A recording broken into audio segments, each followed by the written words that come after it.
Hello મિત્રો, આજે આપણે બનાવ્યું છે સેવ ડુંગળીનું શાક।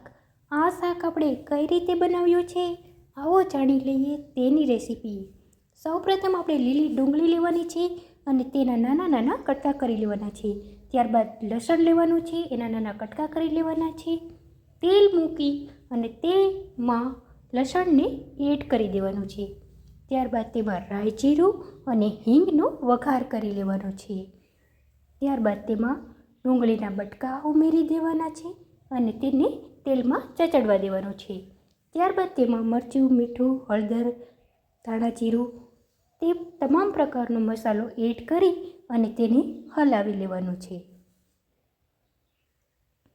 તો મિત્રો, તૈયાર છે આપણું ડુંગળીનું શાક। હવે તેમાં આપણે સેવ ઉમેરી અને તેને મિક્સ કરી લેવાની છે।